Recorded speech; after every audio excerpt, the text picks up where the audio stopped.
Halo football fans, selamat datang kembali di Football Flashy. Setelah merampungkan matchday ke-6 kualifikasi Piala Dunia 2026, Timnas Indonesia kini menatap turnamen paling bergengsi dan terakbar di dunia, yakni Piala AFF.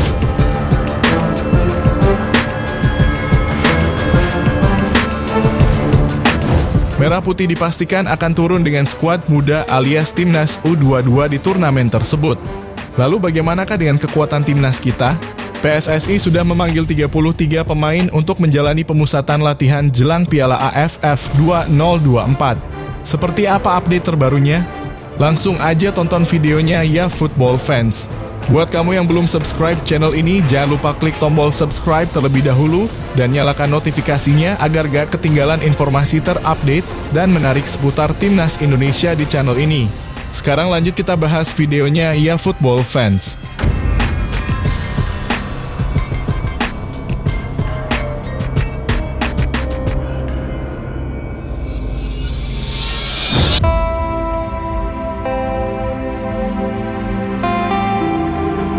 Setelah kemenangan penting dan bersejarah dari Timnas Arab Saudi 2-0 di Gelora Bung Karno, Timnas Indonesia kini tengah menatap turnamen berikutnya yang merupakan ajang paling bergengsi dan terakbar di dunia, yakni Piala AFF. Dalam edisi Piala AFF 2024 ini atau yang kini sudah berganti nama menjadi Piala ASEAN, Timnas Indonesia resmi menurunkan skuad mudanya, yakni Timnas U22. Selain ajang bergengsi ini tak masuk dalam kalender FIFA, ini juga menjadi langkah yang diambil PSSI demi regenerasi pemain di skuad Timnas. Sebab para pemain muda inilah nantinya yang akan menjadi tulang punggung Timnas Indonesia di masa depan. Keputusan ini juga sudah dikonfirmasi oleh pelatih Timnas Indonesia Shin Tae-yong yang menyatakan siap dengan bermaterikan para pemain muda. Bahkan mantan pelatih Korea Selatan itu juga berani menargetkan Timnas Indonesia untuk setidaknya masuk ke Grand Final. Total PSSI sudah memanggil sebanyak 33 pemain untuk menjalani pemusatan latihan atau TC sebelum nantinya akan dipangkas menjadi hanya 23 pemain saja. Mereka akan menjalani pemusatan latihan di Bali pada 26 November hingga 5 Desember mendatang.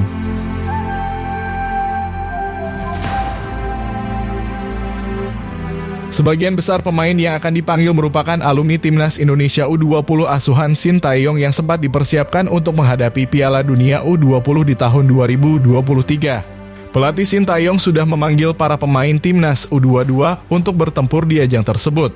Menariknya, para pemain muda ini berasal dari kompetisi Liga 1 dan Liga 2. Dalam daftar pemain yang dipanggil ke Timnas Indonesia kali ini didominasi oleh talenta muda dari Liga 1. Kali ini PSM Makassar jadi tim yang paling banyak mengirimkan pemain ke skuad Garuda, yakni dengan 4 pemain. Keempatnya adalah Zaki Ashraf, Sultan Zaki, Victor Dethan, dan Ananda Rahan yang masuk dalam radar Shin Tae-yong. Persija Jakarta, Persib Bandung, Bali United kompak menyumbangkan 3 pilarnya. Sementara itu dari Liga 2 ada nama-nama seperti Cahya Supriyadi FC Bekasi City dan Erlangga Setio pemain PSPS Pekanbaru juga dipanggil. Kehadiran mereka menunjukkan keberagaman sumber daya pemain lokal yang akan dimasak matang oleh Shin Tae-yong.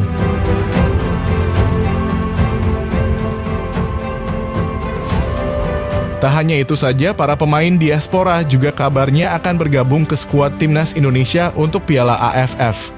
Kabar ini ternyata bukan isapan jempol belaka. Asisten pelatih Timnas Indonesia, Nova Arianto, menyatakan bahwa Shin Tae-yong akan memanggil pemain-pemain diaspora untuk menghadapi kejuaraan Piala AFF 2024 yang akan berlangsung 8 Desember 2024 hingga 5 Januari 2025. Timnas Indonesia berada di grup B Piala AFF 2024. Skuad Garuda akan bersaing dengan menghadapi Vietnam, Filipina, Myanmar, dan Laos. Meskipun hanya turun dengan amunisi muda, Nova menyebut pelatih Timnas Indonesia, Shin Tae-yong, sudah menegaskan skuad Garuda akan tetap menargetkan hasil terbaik di ajang ini. Coach Nova juga menyebut staf pelatih akan memanggil beberapa nama pemain abroad. Beberapa nama yang tengah dipertimbangkan ialah Justin Hubner, Ivar Jenner, dan Rafael Struijk. Ketiganya masih masuk dalam kategori U22. Selain itu ada pula Marcelino Ferdinand dan Ronaldo Kuatah yang juga akan dipanggil. Namun tim pelatih akan menanti keputusan dari klub apakah memberi izin atau tidak.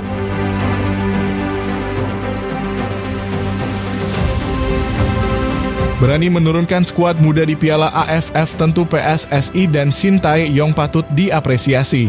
Meski begitu, di sisi lain Timnas Indonesia yang turun dengan U22 ternyata juga ada yang kontra. Ex-pemain Timnas Indonesia Greg Nwokolo menyatakan geram dan kesal dengan Timnas Indonesia tak turunkan skuad utama di Piala AFF 2024. Ia heran bagaimana bisa skuad Garuda menargetkan lolos Piala Dunia jika juara AFF saja tidak pernah.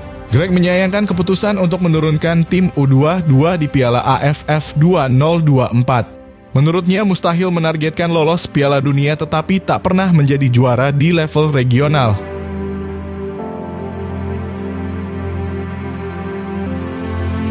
Pro kontra dan tak etisnya Timnas Indonesia turun dengan U22 di Piala AFF pun kembali berlanjut.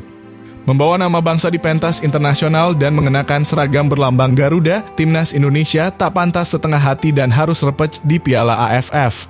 Jika dalam laga uji coba saja rasa setengah hati itu tak boleh terbersit, apalagi saat tampil di ASEAN Championship 2024 turnamen yang lebih dikenal dengan Piala AFF. Totalitas untuk Timnas Indonesia tak bisa ditawar-tawar. Karena itu pula PSSI dan Shin Tae-yong tidak sepantasnya menyebut Indonesia mengirim timnas U22 di Piala AFF 2024. Membawa pemain kategori usia di Piala AFF 2024 boleh saja jadi pilihan, tetapi jangan sampai merendahkan. Tak elok dan tak cukup pantas menyebut Indonesia mengirim pemain U22 ke Piala AFF 2024.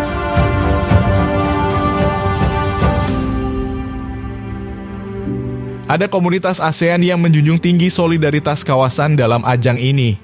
Ada juga rekanan yang bersimbiosis mutualisme di sini. Mutu kejuaraan seyogianya tidak sepatutnya direndahkan. Saat PSSI mengatakan bakal mengirim Indonesia U22, kebijaksanaan tak tercermin kehangatan diplomasi luar negeri federasi. Walau tak masuk agenda FIFA, PSSI sepantasnya wajib menghargai kejuaraan yang berada di kawasan sendiri.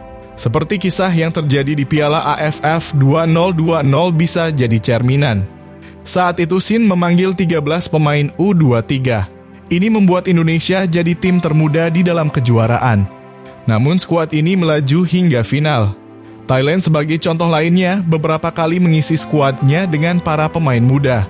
Namun Thailand tak pernah menyebut mengirim Thailand U23. Indonesia ya harus tetap turun dengan Timnas Indonesia, tak sepantasnya ada embel-embel Timnas U22.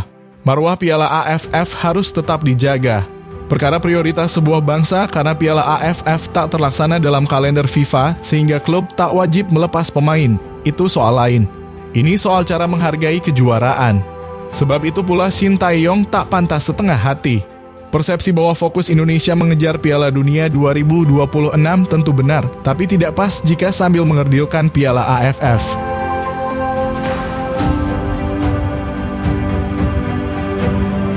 Beberapa klub Indonesia telah mengumumkan pemainnya dipanggil PSSI untuk tampil di Piala AFF 2024. Sebagian lagi menahan diri sambil menunggu PSSI mengeluarkan rilis resmi. Dari daftar nama yang beredar itu, semuanya adalah pemain U22. Tak ada yang salah dengan pemanggilan ini. Jangankan U22, pemain U17 pun bisa saja dipanggil jika dinilai layak. Hanya saja, jangan sekali-kali menyebut tim yang akan tampil di Piala AFF 2024 adalah Timnas Indonesia U22. Indonesia tak pantas pongah dengan sebutan Indonesia U22 di Piala AFF 2024. Perkara prioritas bangsa tentu bisa difahami. Supporter juga bisa mengerti keputusan PSSI memanggil pemain U22 karena target utamanya adalah memberikan jam terbang kepada para pemain muda. Negara lain juga akan memaklumi pandangan ke depan Indonesia. Namun lawan bisa hilang rasa segan dan hormat jika Indonesia dengan terbuka meremehkan lawan-lawannya.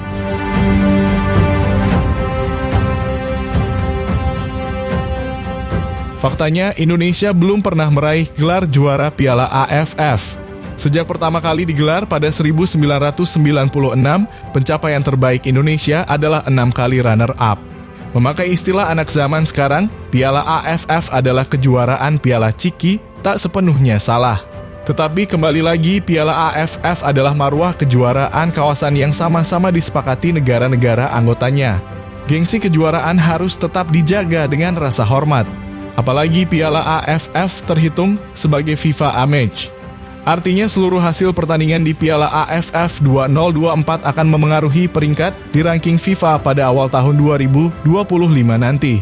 Jangan sampai peringkat Indonesia yang meningkat setelah mengalahkan Arab terjun bebas karena tak serius di Piala AFF 2024. Semangat yang sama seperti tampil di kualifikasi Piala Dunia 2026 layak digelorakan di Piala AFF nanti.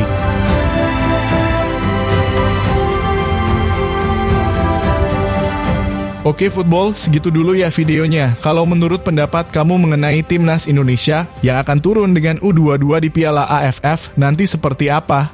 Tulis pendapat kamu di kolom komen ya, dan jangan lupa share video ini supaya bisa terus berkembang.